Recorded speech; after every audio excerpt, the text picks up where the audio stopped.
Hola a tothom, benvinguts a un nou episodi de Refranys Cantats. Avui us porto un tema que segur que molts de vosaltres coneixeu, la pluja. Però no només la pluja com a fenomen meteorològic, sinó la pluja com a font d'inspiració en la cultura popular. Què és el primer que us ve al cap quan penseu en la pluja? Avui descobrirem les històries que s'amaguen darrere els refranys catalans dedicats a la pluja i, a més, compondrem una cançó amb refranys catalans sobre la pluja. Comencem! Comparteix als comentaris els refranys catalans que tu coneguis sobre la pluja.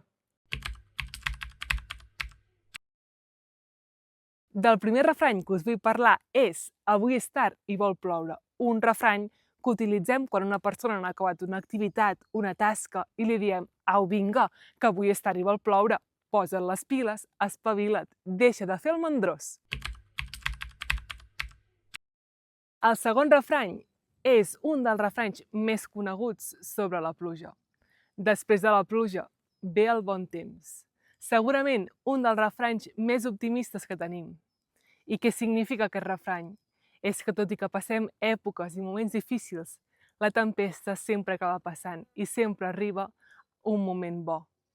També ens connecta amb els nostres avantpassats i en com ells veien el cicle de la vida i els moments en què miraven al cel i deien "després de la pluja vindrà el bon temps".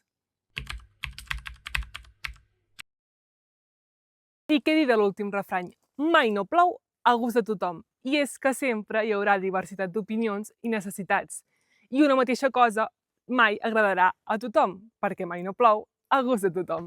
Ara sí, us deixo la cançó que he creat dedicada a la pluja. Avui és tard i vol ploure i la lluna no es vol moure. Diuen que la pluja ve de gregal i les pedres fa ballar. És aigua que corre, no porta vent, però cada gota que cau té un arbre que l'espera. Però cada gota que cau apaga aquest foc. I és que després de la pluja ve el bon temps, tot i que diuen que mai no plou a gust de tothom. Els refranys catalans són una porta oberta a la cultura. Espero que us hagi agradat la cançó dedicada a la pluja. M'agradaria saber quin és el vostre refrany preferit dedicat a la pluja o quins refranys coneixeu sobre la pluja. Ens veiem en el proper vídeo. Moltes gràcies!